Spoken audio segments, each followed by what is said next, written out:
Hey guys, this is Preeti. Welcome back to my channel.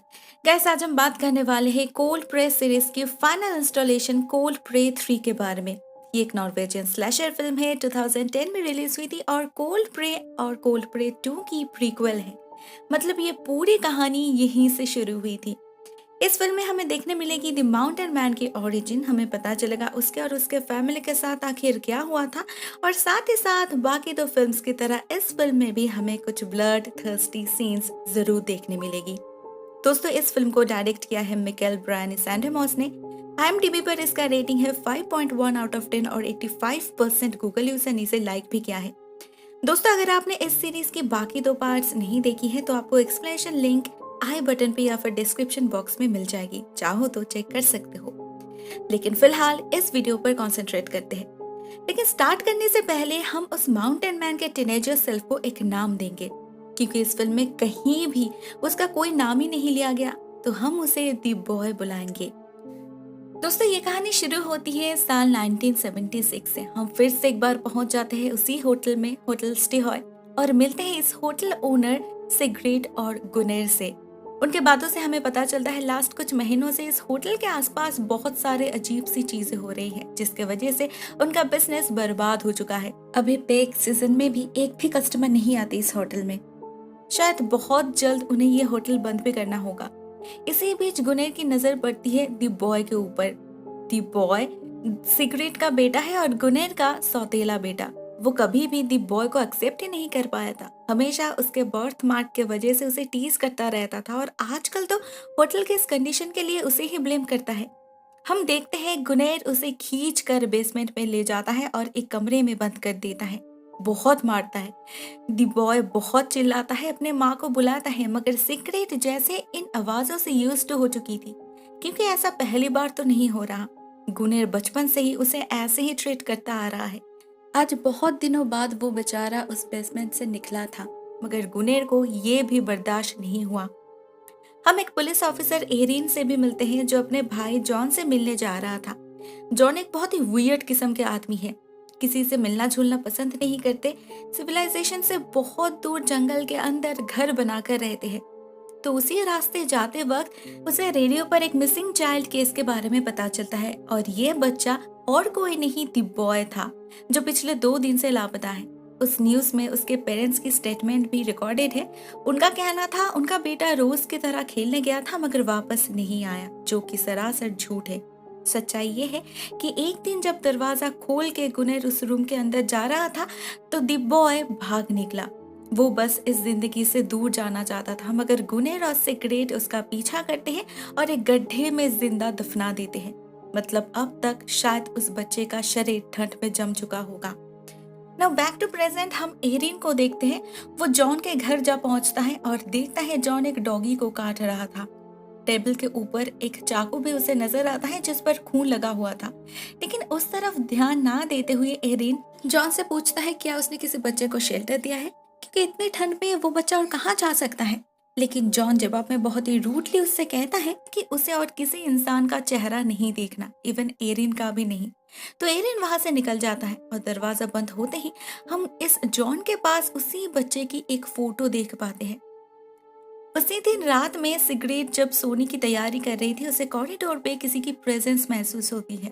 वो जब check करती है तो वहां उसे अपना बेटा नजर आता है, जो जिंदा था।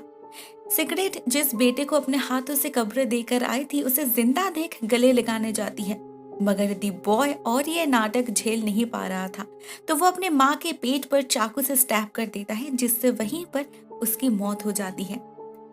उसकी लाश जमीन पर गिरने से जो आवाज हुई थी, उससे गुनेर उसके रूम में आ जाता है और दी बॉय उसे भी चाकू से खून कर देता है। इसके बाद देखते देखते 12 साल बीत जाते हैं। हम फिर से एक बार एरिन से मिलते हैं और इस बार उनके साथ 6 स्टूडेंट्स की एक ग्रुप भी है। एरिन उन्हें जंगल के आगे तक लिफ्ट दे रहे थे। रास्ते में उसे जॉन की गाड़ी नजर आती है, तो वो मदद करने के लिए रुक जाता है, लेकिन जॉन को कोई हेल्प नहीं चाहिए थी। वो तो बस उस ग्रुप में से एक लड़की सीरी को देखता ही जा रहा था। जंगल के बाहर पहुंचते ही ये ग्रुप गाड़ी से उतर जाते हैं और एरिन उन्हें कल दोपहर 2 बजे यहीं से पिकअप करने की प्रॉमिस करता है, क्योंकि कल उन्हें यहाँ पर कोई भी बस नहीं मिलने वाली। उन्हें लगा था ये ग्रुप कैंपिंग के लिए जा रहा है, मगर इनका असली इंटेंशन था उस अबांडन्ड होटल स्टेहॉय को एक्सप्लोर करना जो पिछले 12 सालों से बंद पड़ा है। उसके बारे में कई सारे रूमर्स है। लोग तो कहते हैं अभी भी उस होटल के ओनर्स वहां पर भटकते रहते हैं। तो ये उनके लिए एक काइंड एडवेंचर ट्रिप होने वाला है। इस ग्रुप में है हेडा और एंडर्स, सीरी और नैट, ये दोनों कपल्स हैं और उनके साथ दो दोस्त भी हैं, मैग्ने और साइमन। तो ये सारे लोग मैप फॉलो करते हुए उस होटल तक तो पहुंच जाते हैं, मगर इस होटल की कंडीशन बहुत ही खराब है। गर्मी का मौसम है तो बर्फ तो नहीं है, मगर फिर भी दूर से ही ये होटल किसी पुरानी हवेली की तरह लग रहा था, कोल्ड एंड लाइफलेस। 6 लोग एक एक करके होटल के अंदर एंटर करते हैं और पाते हैं यहाँ पर नाइट स्टे करना इम्पॉसिबल है। पूरी जगह डस्ट, कॉबवेब्स और चूहों से भरी हुई है। और तो और सीरी को अंदर एक बहुत ही नेगेटिव एनर्जी फील हो रही थी। तो वो लोग डिसाइड करते हैं वो लोग होटल के अंदर नहीं, बाहर रुकेंगे। टेंट तो उनके पास थी नहीं, मगर इस मौसम में उसकी कोई जरूरत भी नहीं है। होटल से निकलकर कुछ दूर जाते ही उन्हें एक बहुत ही ब्यूटीफुल सा लेक मिलता है। तो वो लोग वहां पर ही रुकने का डिसाइड करते हैं। पूरा दिन मस्ती करने के बाद दारू पी के वो लोग सो गए थे, मगर शायद सीरी और नैट को कुछ ज्यादा ही प्राइवेसी चाहिए थी। वो लोग रात के अंधेरे में रोमांस करने के लिए जंगल के अंदर जाते हैं और लुका छुपी खेलने लगते हैं। तभी सीरी को सामने एक भयानक नजारा दिखता है। एक जानवर को किसी ने मार कर पेड़ से लटका दिया था। वो लोग जैसे ही पास से देखने जाते हैं, उनके पैरों के नीचे से जमीन खिसकती है और वो दोनों ही एक गड्ढे में गिर जाते हैं। नीचे गिरते ही सीरी बेहोश हो गई थी, मगर नैट को गहरी चोट पहुंची थी। वो हिल तक नहीं पा रहा था। तो सेंस लौटते ही सीरी किसी तरह से गड्ढे से बाहर निकलती है और मदद ढूंढने जाती है, मगर वो रास्ता भटक चुकी थी, अपने दोस्तों से बहुत दूर आ चुकी थी, तो उसकी आवाज भी कोई सुन नहीं पाते। उसके माथे पर भी चोट पहुंची थी, तो कुछ देर चलने के बाद वो भी बेहोश हो जाती है। उधर नैट को गड्ढे के बाहर किसी की फुटस्टेप सुनाई देती है। उसे तो लगा शायद सीरी होगी, मगर ये तो एक हुडेड व्यक्ति था जो नैट को खींचकर बाहर निकालता है और घसीटते हुए एक केबिन में ले जाता है। और उसके बाद जो होता है वो उस अधमरे नैट को भी चिल्लाने पर मजबूर कर देता है, क्योंकि ये हुडेड व्यक्ति नैट का मुंह बंद करके उसके पेट पर चाकू से वार कर रहा था, जैसे वो उसकी चमड़ी को ही अलग करना चाहता था। एट द सेम टाइम हमें सीरी दिखाई देती है जो रास्ते पर बेहोश हालत में पड़ी हुई थी। आगे से एक गाड़ी आती है जो जॉन चला रहा था और वो सीरी को देखकर पहचान पाता है। सीरी उसे नैट के बारे में बताती है और अपने दोस्तों के बारे में भी, और जॉन भी मदद करने के लिए राजी हो जाता है, मगर उससे पहले वो सीरी को लेकर एक केबिन में जाता है। और ये वही केबिन था जिसके अंदर वो हुडेड व्यक्ति नैट के शरीर को काट रहा था। सीरी को गाड़ी में बिठाकर वो उस रूम के अंदर जाता है, मगर वो भयानक दृश्य देखकर भी वो बिल्कुल भी नहीं चौंकता, बल्कि उस हुडेड आदमी को वो जगह क्लीन करने के लिए कहकर खुद घर के अंदर चला जाता है। सीरी भी उसके पीछे पीछे इस रूम के अंदर जा पहुंचती है, तो उसे भी नैट की लाश दिखती है, मगर वो भाग नहीं पाती क्योंकि जॉन उसे खींचकर घर के अंदर ले जाता है। नेक्स्ट सीन में सुबह हो चुकी थी। हैडे, एंडर्स, साइमन और मैग ने नींद से जाग चुके थे। उन्होंने कल रात सीरी और नैट को जंगल के अंदर जाते हुए देखे थे। उन्हें लगा दो प्यार करने वालों को टोकना नहीं चाहिए, लेकिन अभी तो सुबह हो चुकी थी, अभी तक वो लोग नहीं लौटे। देखकर वो लोग उन्हें ढूंढने निकल पड़ते हैं। हम देखते हैं साइमन के पास एक राइफल है, तो वो उसे लेकर हंटिंग पर निकल पड़ता है अकेले। उसे दूर वही हुडेड मैन दिखाई देता है। वो निशाना भी लगाता है, मगर वो हुडेड व्यक्ति उस पर कब्जा कर लेता है। इस गोली की आवाज इस जगह पर गूंज उठती है। हेटा दूर से ही ये आवाज सुन पा रही थी, तो वो चेक करने साइमन के पास आती है। वो देखती है साइमन हाथ में राइफल लिए चुपचाप बैठा हुआ है, बिल्कुल एक स्टैचू की तरह। पास जाने पर हेटा को उसके माथे पर खून दिखता है। जैसे ही वो उसे हाथ लगाती है, साइमन का सर सामने की तरफ झुकता है और हम देखते हैं उसके माथे के पीछे की तरफ एक बहुत ही बड़ा होल बन चुका है। He is dead. इसे देखकर हेटा बहुत ज्यादा डर जाती है, और तो और उसे अपने पीछे किसी की प्रेजेंस भी महसूस हो रही थी। वो भागने लगती है, चिल्लाकर अपने दोस्तों को वार्न करती है। मैग्ने और एंडर तो कुछ समझ नहीं पा रहे थे, मगर जब उन्हें वो हुडेड व्यक्ति भागकर उनके तरफ आते हुए दिखता है, तो वो भी जान बचाकर भागने लगते हैं। सामने उन्हें एक घर दिखता है, तो वो लोग उसी घर के अंदर घुस जाती है, बेसमेंट में। उनके पीछे पीछे ये खूनी भी उस घर में जा पहुंचता है, मगर पता नहीं क्यों वो उन्हें ढूंढने की कोशिश तक नहीं करता। दूसरी तरफ हम एरिन को देखते हैं, वो इन 6 लोगों के लिए वेट कर रहा था एज प्रोमिस्ड, और उसे भी गोली की आवाज सुनाई दी थी। तो उसे लगा जरूर उसका भाई जॉन शिकार पर निकला है, क्योंकि उसने उसके पास राइफल्स देखा था। तो वो डायरेक्टली उसके घर जा पहुंचता है, दरवाजे पर नॉक करता है, लेकिन उसे कोई रिस्पॉन्स नहीं मिलती। मगर उसके आवाज से सीरी की सेंस लौट आती है, जिसे जॉन ने इसी घर के बेसमेंट में कैद किया था। सीरी एरिन को बुलाती भी है, मगर उसकी आवाज एरिन के कानों तक पहुंचती ही नहीं। एरिन को लगा जॉन घर में नहीं है, तो वो बाहर के उस शेड को चेक करने जाता है। अंदर उसे एक स्किन्ड एनिमल दिखता है और टेबल पर बहुत सारा खून भी पड़ा था, लेकिन उसे लगता है ये शायद किसी जानवर का होगा। तो वो शक किए बिना ही वहां से निकल जाता है। और उसके जाने के बाद ही बेसमेंट में जॉन सीरी को ब्रूटली रेप करता है।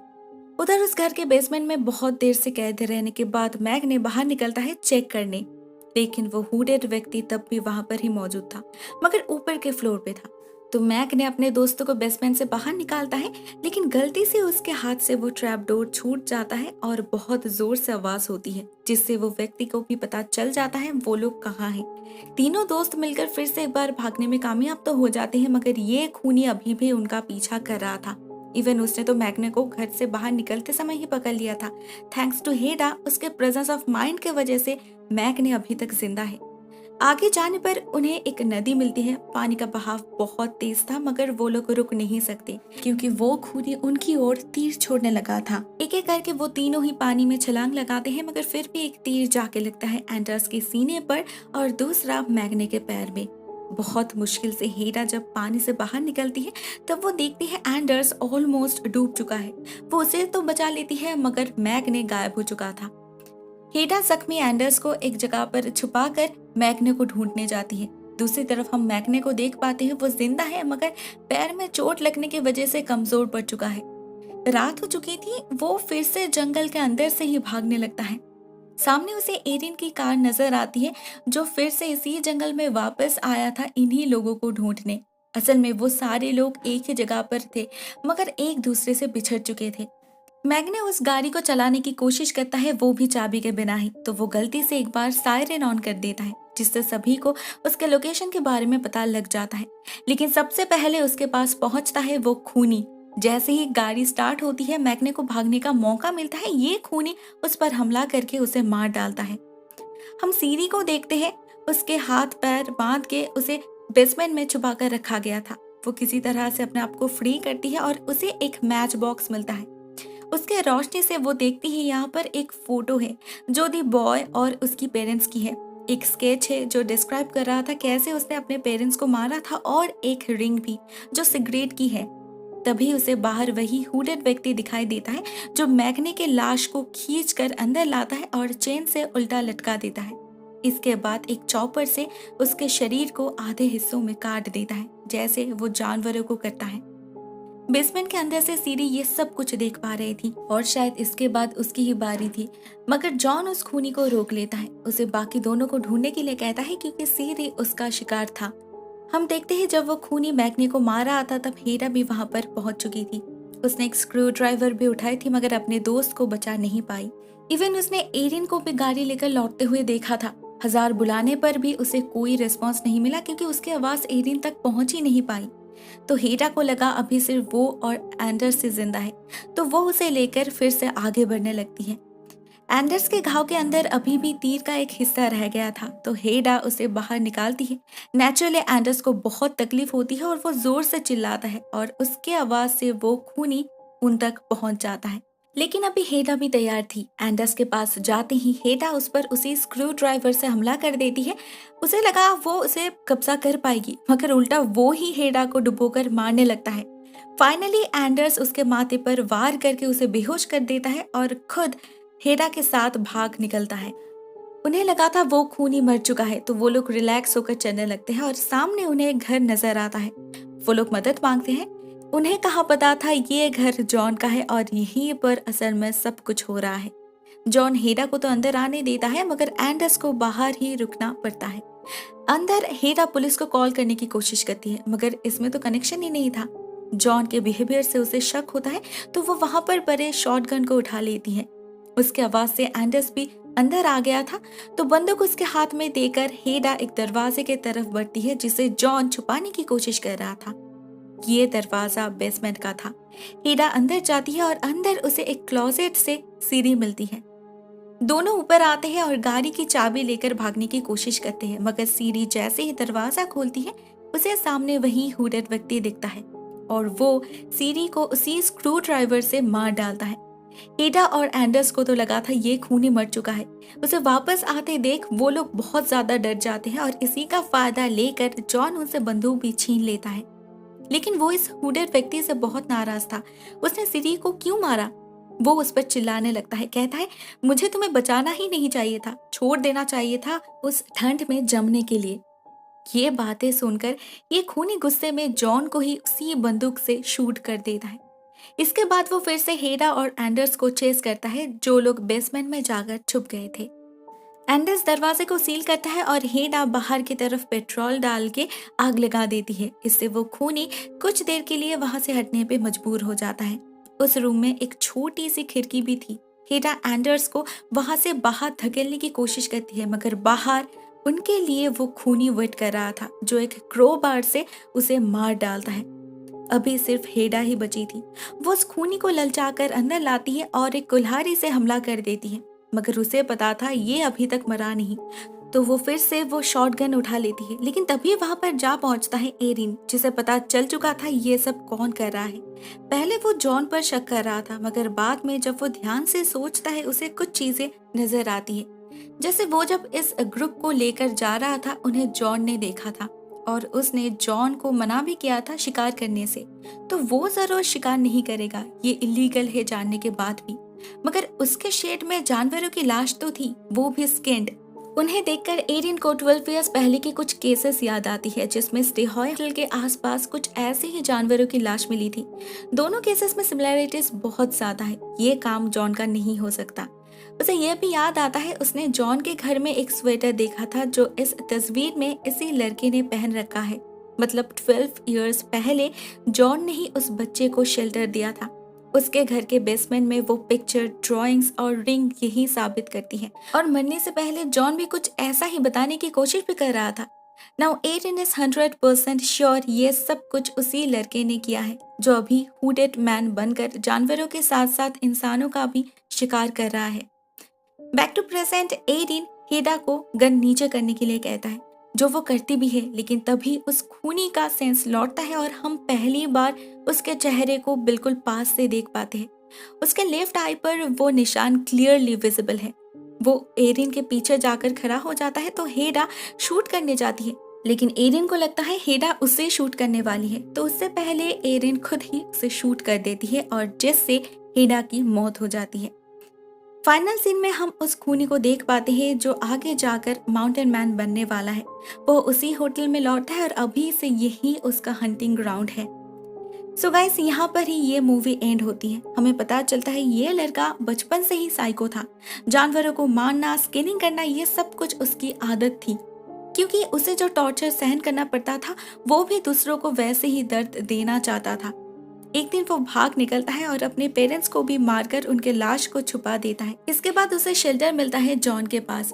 जॉन खुद भी एक पागल किस्म का आदमी था जो जानवरों को अब्यूज करता था, तो उसके साथ रहकर उस लड़के को, दी बॉय को, अपने ब्लड थर्स्टी नेचर को सस्टेन करने में कोई प्रॉब्लम ही नहीं हुई। लेकिन धीरे धीरे वो इंसानों को भी मारने लगा। एक के बाद एक 5 लोगों को ब्रूटली मार डाला और जॉन का भी खून उसने ही किया। एरिन ये सब कुछ जानता था, वो सब कुछ समझ चुका था, लेकिन फिर भी वो कुछ नहीं कर पाया क्योंकि उसके पास कोई सबूत ही नहीं था। दोस्तों, ये फिल्म यहाँ पर ही एंड हो जाती है। पर्सनली मुझे ये फिल्म काफी पसंद आई। आई रियली डोंट नो इस फिल्म की रेटिंग इतनी कम क्यों है। Anyways, thank you so much for watching this video guys. Take care, Tata.